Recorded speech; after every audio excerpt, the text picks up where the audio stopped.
তোমরা কেমন আছো? আশা করি খুব ভালো আছো। আমিও খুব ভালো আছি। আমি দেখো রুই মাছ নিয়ে এসেছি। তোমাদের দাদাভাই সকালবেলা রুই মাছ নিয়ে এসছে। এই রুই মাছ দিয়ে এই যে আলু দিয়ে পটল দিয়ে পাতলা ঝোল করব। বন্ধুরা এই দেখো মাছটা নুন হলুদ দিয়ে মাখিয়ে নিলাম আমি।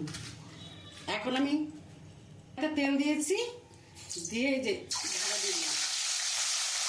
বন্ধুরা আমার মাছ ভাজা হয়ে গেছে। এই তেলের মধ্যে আমি একটু জিরেটা দিয়ে দিলাম আর একটু আদা দিয়ে দিলাম। আমি পটল আর আলুটা দিয়ে দিলাম লাল লাল করে। পটল আলুটা ভাজা হয়ে গেছে। আমি এখন এই টমেটোটা দিয়ে দিলাম,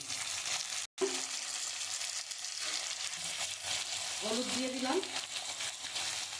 লঙ্কার গুঁড়ি দিয়ে দিলাম, জিরার গুঁড়ি দিয়ে দিলাম, ধনের গুঁড়ি দিয়ে দিলাম।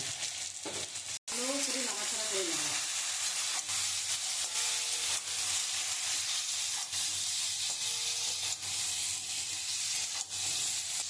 আমি কয়েকটা কাঁচা লঙ্কা দিয়ে দিলাম। আমার মশলা দিয়ে কষানো হয়ে গেছে।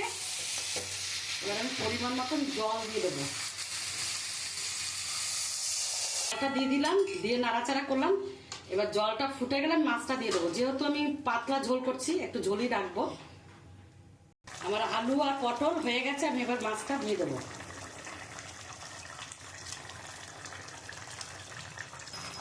ঝোলটা আমার হয়ে গেছে। এই ভাজা মশলাটা আমি দিয়ে দিলাম আর এই ধনে পাতাটাও দিয়ে দিলাম।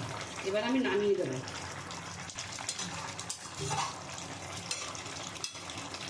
বন্ধুরা আমার মাছের ঝোল হয়ে গেছে। একদম পাতলা ঝোল করেছে, যেহেতু গরম পড়েছে। পটল দিয়ে আলু দিয়ে রুই মাছের ঝোল আমার হয়ে গেছে। তাই ভালো লাগলে একটা লাইক, কমেন্ট আর শেয়ার করে দিও।